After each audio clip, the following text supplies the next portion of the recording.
당신이 잘 있으면 나도 잘 있습니다. 여러분, 이 인사 한 번쯤은 들어보셨을 것 같습니다. 로마인들이 편지의 서두에 애용했던 인사말이라고 하죠. 라틴어 수업이라는 책을 통해서 많이 알려진 것 같습니다. 라틴어로 발음할 때는 조심해야 합니다. 이렇게 읽거든요. 시 발레스 베네 발레오. 당신이 잘 있으면 나도 잘 있습니다. 듣기만 해도 마음이 맑아지는 인사말이죠. 남이 어떻게 살든 말든 나만 행복하면 됐다라는 이 세상에서 그대가 평안해야 내가 평안하다 라는 인사말이 참 따뜻하게 다가옵니다. 사실 우리는 팬데믹을 지나면서 남이 잘 있어야 나도 잘 있을 수 있다라고 하는 레슨을 얻었죠. 누군가의 생명, 누군가의 건강이 나와 직결되어져 있다는 것. 그래서 누군가가 잘 있지 못하면 나도 잘 있을 수 없다라고 하는 것을 우리는 아프게 뼈저리게 배웠습니다. 물론 너무 쉽게 잊어버리는 것이 문제이지만 말입니다. 사실 지난 주간에 우리는 잘 잊지 못했습니다. 우리에게 꼭 무슨 일이 있어서가 아니라 우리 주변에 그리고 저 멀리 너무 많은 사람들이 잘 잊지 못했기 때문입니다. 폭도들이 미 의사당 벽을 타고 오르며 그리고 의회를 난입하는 있을 수 없는 일들을 우리가 보면서 많은 미국인들이 충격과 그리고 상처를 입었습니다. 그래서 우리는 잘 있을 수 없었습니다. 그리고 한국에서 양부모의 학대로 안타깝게 사망한 16개월 되는 그 아이 정인이로 인하여서 한국 사회가 많은 슬픔과 또 충격에 휩싸였습니다. 그래서 우리는 잘 있을 수 없었습니다. 저는 지난 주간에 일어난 그 두 가지 사건을 보면서 인간이란 도대체 무엇인가? 라는 질문과 함께 도대체 우리가 믿는 신앙은 무엇인가? 라는 질문을 심각하게 던지지 않을 수 없었습니다. 두 돌도 안 된 아이의 장기가 다 파열되도록 아이를 때리고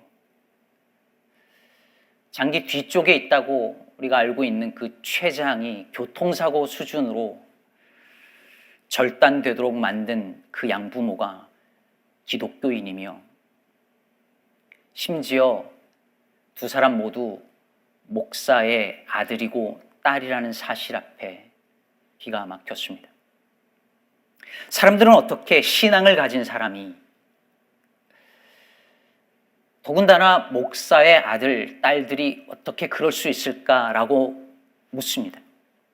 그런데 저는 조심스럽지만 다른 의구심이 들었습니다. 혹시 그들이 가진 신앙이 그들을 그렇게 만든 원인 중에 하나가 아니었을까? 그리고 목사 자녀라는 허울이 그것을 강화하도록 만든 건 아니었을까? 조심스럽지만 그런 생각을 했습니다.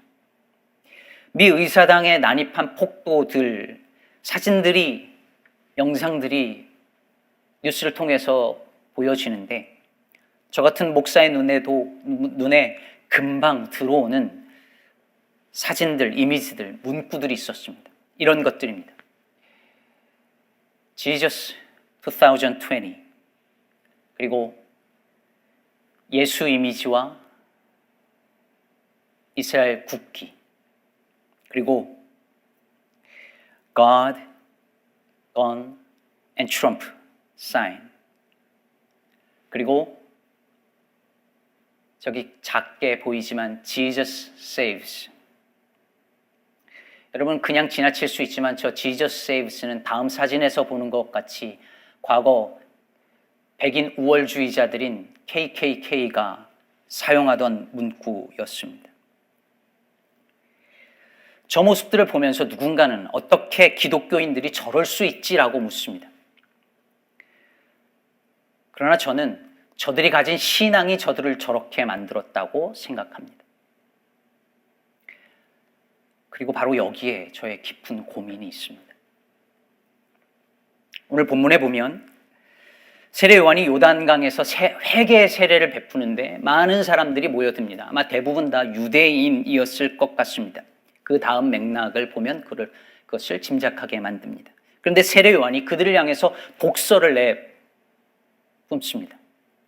독사의 자식들아, 누가 너희에게 일러 장차 올 진노를 피하라 하더냐. 요한은 청중의 비위를 맞추거나 듣기 좋은 말만 하는 오늘날의 흔한 설교자와 같지 않았습니다. 요한의 사명은 심판주로 오실 메시아의 그 길을 예비하는 것이었으니까요. 요한이 8절에서 이렇게 말합니다. 그러므로 회개에 합당한 열매를 맺고 속으로 아브라함이 우리 조상이라 말하지 말라. 내가 너희에게 이르노니 하나님이 능히 이 돌들로도 아브라함의 자손이 되게 하시리라. 자신들을 아브라함의 자손이라고 생각하는 그들을 향해 세례 요한이 너희는 아브라함의 자손이 아니라 독사의 자식, 즉 뱀의 후손이다. 그러니 안전하다고 착각하지 마라 라고 말하고 있는 것입니다. 그렇다면 여러분, 이 구절에서 확인할 수 있는 바, 이들이 계속해서 하나님 보시기에 불의하게 살면서도 돌이키지 않고 그러면서도 안심할 수 있었던 이유가 무엇이었다는 말일까요? 자신들이 아브라함 자손이라는 그것에 대한 믿음이었습니다. 그 특별한 신분이, 아브라함의 자손이라고 하는 그 위치가, 그 신분이 자신들을 안전하게 해준다고 믿었고, 그래서 그 불의한 삶의 방식에서 돌이키지도 않으면서 안심하고 살았던 것입니다. 어떻게 살든지 그들은 하나님께서 복 주시겠다고 약속하신 아브라함의 언약 백성이니까요. 그런데 요한이 착각하지 말라는 겁니다. 하나님은 이 돌들로도 아브라함의 자손이 되게 하는 분이시니 너희가 회개에 합당한 열매를 맺지 않으면 찍혀 불에 던져질 것이다 라고 단호하게 말합니다. 이것이 많은 개신교인들이 쉽게 빠지는 착각입니다. 우리는 예수 믿고 구원받았으니 이제 괜찮을 거라고 생각합니다. 어떻게 살든지 간에 크게 잘못하지 않으면 당연히 천국 간다고 믿어 의심치 않습니다. 특히요, 교회 생활 오래 하고 그러다가 집사되고 권사되고 장로 직분 받고 나면 자신의 구원의 문제에 대해서 심각하게 고민하지 않습니다. 목사는 더 그렇습니다. 나 이렇게 믿어도 되나? 나 이렇게 살아도 정말 하나님 앞에서 나 정말 괜찮나? 진지하게 심각하게 묻는 질문 점점 사라집니다.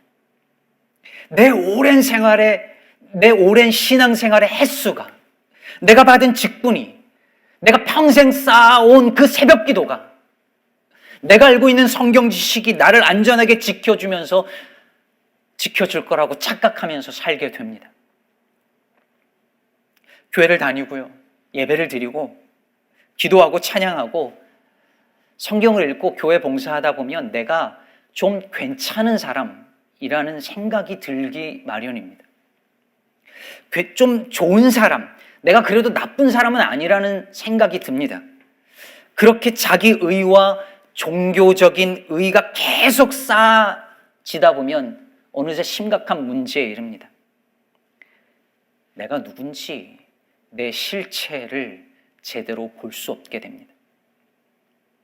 외적인 허울에 가려서 내 내면의 문제를 정직하게 들여다보기 어려워집니다. 사울의 눈에 끼어 있던 그 비늘 같은 것이 자신과 세상을 제대로 볼 수 없게 만듭니다. 아브라함의 자손이라는 착각에 빠져서 어느새 독사의 자식이 되어버렸다는 사실을 깨닫지 못하는 것입니다. 한민복 시인의 죄라는 시에 보면 이런 구절들이 있습니다. 오염시키지 말자. 죄란 말, 칼날처럼 섬뜩 빛나야 한다. 건성으로 느껴 죄의 날 무뎌질 때 삶은 흔들린다. 나를 세워 등이 아닌 나를 대면하여 할 일과 하지 말아야 할 일 구분하며 살 수 있게 마음아 무뎌지지 말자. 죄란 말은 칼날처럼 선뜻 빛나야 하는데 교회에서 이 말이 상투어가 되어 버렸습니다. 건성으로 들립니다. 그렇게 죄의 날이 무뎌지면 마음이 무뎌지고 할 일과 하지 말아야 할 일을 구분하지 못합니다. 그렇게 해서 죄를 지으면서 그게 죄인 줄도 모르게 됩니다. 여기에 우리의 문제가 있습니다. 우리가 죄인이라는 말이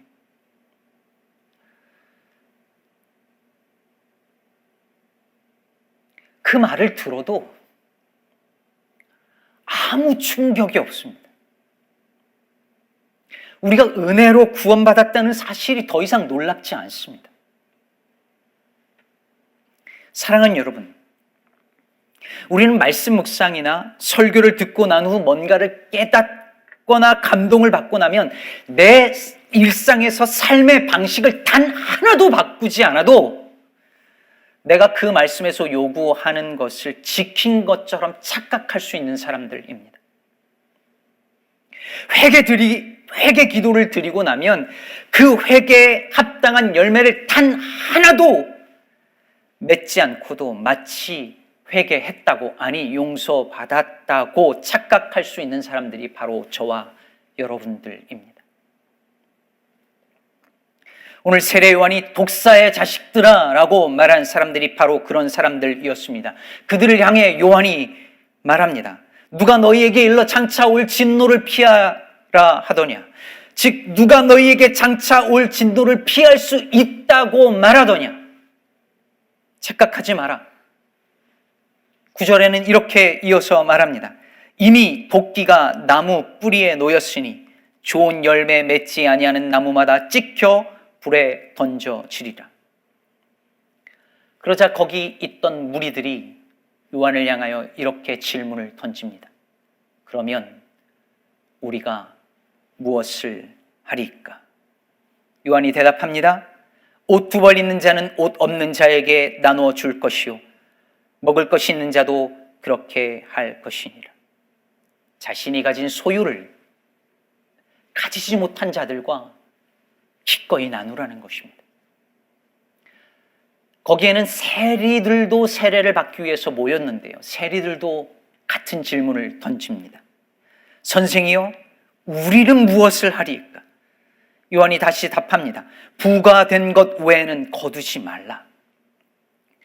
여러분, 당시 세리들은요, 로마 정권에 기대어 살면서 유대인들로부터 세금을 걷어들이는데 항상 초과 징수해서 자신들의 뒷주머니를 챙겼습니다. 다 세리들이 그렇게 했습니다. 세리가 그렇게 하지 않고 정직하게 한다면 그 세리는 가난한 세리였습니다. 모든 세리들이 다 그렇게 했기 때문에 그게 상식이었습니다. 그런데 이제부터 부과된 것 외에는 징수하지 말라는 것입니다. 거기에 군인들도 있었습니다. 아마 헤롯 왕궁을 지키던 유대인 군인이었을 것입니다. 그들도 같은 질문을 던집니다. 우리는 무엇을 하리이까? 사람에게서 강탈하지 말며 거짓으로 고발하지 말고 받는 급료를 족한 줄로 알라 하니라. 이들이 군인으로서 주민들을 강탈하면서 불의한 이득을 취했습니다. 그것도 그냥 늘상 있는 일이었습니다. 군인들 다 그렇게 했습니다. 그런데 요한이 말하기를 이제부터 그런 행위를 중단하고 받는 급료로 족한 줄로 알라라고 말합니다. 여러분, 요한이 말한 내용을 잘 들여다 보십시오. 우리가 무엇을 하리까라는 질문에 대해서 요한은 그들의 일상으로 돌아가서 거기서부터 변화를 시작해 나가라고 말하고 있는 것입니다. 가진 것을 가지지 못한 이들과 나누고 부당한 이익을 취하지 말고 주어진 것 이상을 꿈꾸지 말고 그리고 주어진 것에 만족하며 살라는 것입니다. 주어진 것 이상을 얻으려고 누군가를 아프게 하지 말라는 말입니다. 바로 이것이 요한이 말한 앞에서 말한 회개에 합당한 열매였습니다. 이런 회개에 합당한 열매를 맺지 못하면서 그냥 열심히 살아온 내 인생이 너무너무 성실하게 살아온 내 이민 생활이 열심히 교회 와서 봉사하고 기도한 내 예배와 그 기도가 나를 당연히 지켜줄 것이라고 착각하지 말라는 말씀입니다.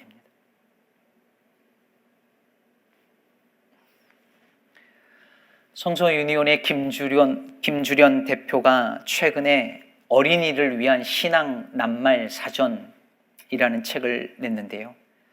이 책은 우리가 교회에서 일상적으로 쓰는 말들, 이 종교의 언어를 아이들의 언어로 풀어 쓴 책입니다. 어른들도 읽으면 매우 유익할 만한 책인데요. 예를 들면 구원에 대해서는 이렇게 말합니다.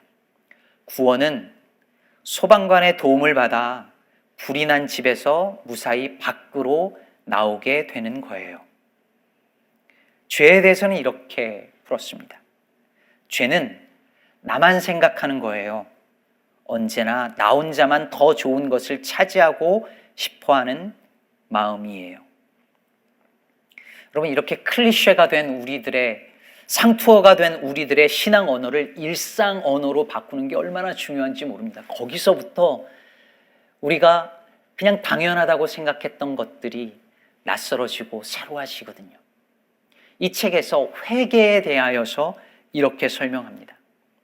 회개는 잘못된 길로 가고 있다는 걸 알았을 때 얼른 방향을 바꾸는 거예요. 회개는 올바른 방향으로 길을 가면서 계속해서 좋은 선택을 하는 거예요. 가는 길에 동생하고 싸우거나 꽃을 짓밟거나 쓰레기를 버리지 않는 거예요. 다시 말해, 회개는 지금까지 살아오던 삶의 방식에서 완전히 방향을 돌이켜서 더 이상 그 옛날의 방식대로 살지 않기로 선택하는 것입니다. 그리고 내 죄로 망가진 내 삶의 주변들을 하나씩 하나씩 고쳐나가는 것입니다. 오늘 읽은 또 하나의 본문인 누가복음 4장 16절 이하에서 예수님께서 그 자라나신 그 나사렛의 회당에서 안식일에 성경을 펴서 읽으시고 선언을 하시면서 그 이후에 공생의 사역을 시작하시죠. 예수님께서 읽으신 그 본문은 이사야서 61장에 나오는 구절인데 우리가 다시 한번 읽어보겠습니다. 18절부터 보면 같이 읽습니다. 주의 성령이 내게 임하셨으니 이는 가난한 자에게 복음을 전하게 하시려고 내게 기름을 부으시고 나를 보내사 포로된 자에게 자유를 눈먼 자에게 다시 보게 함을 전파하며 눌린 자를 자유롭게 하고 주의 은혜의 해를 전파하게 하려 하심이라 하였더라. 여기서 예수님께서 아주 분명하게 누가복음 그리고 사도행전에서 누가가 계속해서 강조하는 바 예수의 복음은 가난한 자들을 위한 복음이고 예수님은 가난한 자들을 위해서 오셨다라고 말하고 있습니다. 여기서 가난한 자라고 하는 것은 이후에 말하고 있는 포로된 자, 눈먼 자, 눌린 자처럼 모든 사회적 약자들을 말하는 말입니다. 예수님께서 이들을 위해서 오셨다라고 말씀하시면서 끝부분에 이렇게 말씀하시죠. 주의 은혜의 해를 전파하게 하려 하심이라. 그럼 여기서 주의 은혜의 해는 희년을 가리키는 단어입니다. 성경에서 희년은 매 70년마다 모든 종들이 해방되어서 자유의 몸이 되고 심지어 땅도 해방되어 쉼을 누리게 되는 해이지요. 예수께서 이 희년을 전파하러 오셨다라고 말씀하고 있습니다. 한마디로 말하면 깨지고 망가진, 죄로 인해서 깨지고 망가진 사람들과 세상을 고치고 회복시키려고 오셨다는 말씀입니다. 이 지점에서 노래가 하나 생각이 났어요. 가수 한영애 씨가 부른 조율이라는 노래 아시지요? 가사가 이렇습니다. 알고 있지, 꽃들은 따뜻한 5월이면 꽃을 피워야 한다는 것을. 알고 있지, 철새들은 가을 하늘 때가 되면 날아가야 한다는 것을. 무엇이 문제인가? 가는 곳 모르면서 그저 달리고만 있었던 거야. 지고지순했던 우리네 마음이 언제부터 진실을 외면해 왔었는지. 잠자는 하늘님이여, 이제 그만 일어나요. 그 옛날 하늘빛처럼 조율 한번 해주세요. 언제 시켜주시면 제가 불러보겠습니다. 저는 세상이 너무 악해 보이고 정말 어떻게 해도 소망이 없다고 느껴질 때 이 노래가 생각납니다. 제발 이 세상 조율 한번 해주십시오. 하늘님이 아니라 우리 하나님께 그렇게 간절히 부릅니다. 제게는 희년이 하나님의 세상을 향한 조율 같습니다. 사람이 사람을 미워하고 자연을 함부로 사용하면서 망가진 사람들의 마음과 관계, 세상 구석구석을 고치고 회복시켜 조율해 가시는 그 해가 희년 같습니다. 그러면 우리가 무엇을 하리까? 라는 질문에 세례 요한이 요구한 것들도 마찬가지였습니다. 당신들의 일상으로 돌아가서 당신들로 인해서 망가진 그 주변들을 다시 고쳐 놓으라는 것입니다. 본래 믿음은 말씀을 기준음 삼아서 내 일상을 조율해 나가는 것이니까요. 이번에 폭도들이 의사당을 휩쓸고 간 이후에 여러분들도 기사를 혹시 보셨을 텐데 그 난장판이 된 국회의사당을 묵묵히 치우던 한 의원이 있었습니다. 앤디 킴이라고 하는 한국계 의원인데요. 뉴저지 제3구의 그 연방 하원 의원입니다. 이분이 그 난장판이 된 의사당에서 묵묵히 쓰레기를 주었어요. 그러면서 그가 한 말이 제 마음에 남았습니다. 사랑하는 어떤 것이 망가진 것을 보았을 때 누구라도 고치고 싶을 것이다. 자기는 그 국회를 사랑하고 국회의사당을 사랑하고 그러니 망가진 모습을 보고 뭔가라도 해야 했다는 말이죠. 사랑하는 여러분, 우리는 지난주 미국의 민주주의가 망가진 것을 보았습니다. 우리가 살고 있는 이 사회를 바치고 있는 구조가 망가진 것입니다. 한국에서는 한 기독교인 가정에서 인간성 자체가 망가진 것을 보았습니다. 그렇다면 우리도 물어야 하지 않을까요? 그러면 우리는 무엇을 하리까? 그리고 그 망가진 것을 고치기 위해서 우리가 할 일을 찾아야 하지 않을까요? 망가진 민주주의를 고치는 일은 너무 크고 벅차고 먼 일일지도 모르겠습니다. 그러나 우리의 일상을 고쳐나갈 수는 있습니다. 말씀을 기준 삼아 조율할 수는 있습니다. 그러므로 계속 끈질기게 물어야 합니다. 그러면 우리는 무엇을 하리까? 그러면 나는 어떻게 살아야 할까? 그러면 나는 무엇을 할 수 있을까? 내가 지금 이 자리에서 할 수 있는 일은 무엇일까? 물어야 합니다. 내가 할 수 있는 일은 아주 작은 일일지도 모릅니다.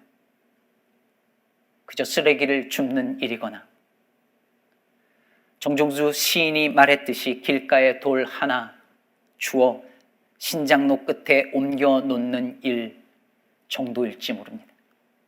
하지만 괜찮습니다. 주께서 양과 염소를 나누실 때 양편에 섰던 그 사람들이 한 일은 그저 누군가에게 물 한 잔 건네는 일, 누군가에게 옷 한 벌 건네는 일이었으니까요. 반면에 염소 쪽에 섰던 이들이 무슨 엄청난 죄악을, 나쁜 일을 한 것이 아니었습니다. 그저 아무것도 안 한 것뿐이었습니다. 누군가 말했습니다. 악이 승리하기 위한 유일한 조건은 선한 사람들이 아무것도 하지 않는 것이다. 사랑하는 성도 여러분, 그러면 나는 무엇을 할 것인가? 말씀 앞에서 오늘 물으십시오. 그리고 깨달은 그 작은 일 하나를 오늘 행하시기 바랍니다. 그렇게 자신의 삶의 방식을 말씀으로 조율해 나가는 여러분의 일상에 하나님의 나라가 임할 줄로 믿습니다.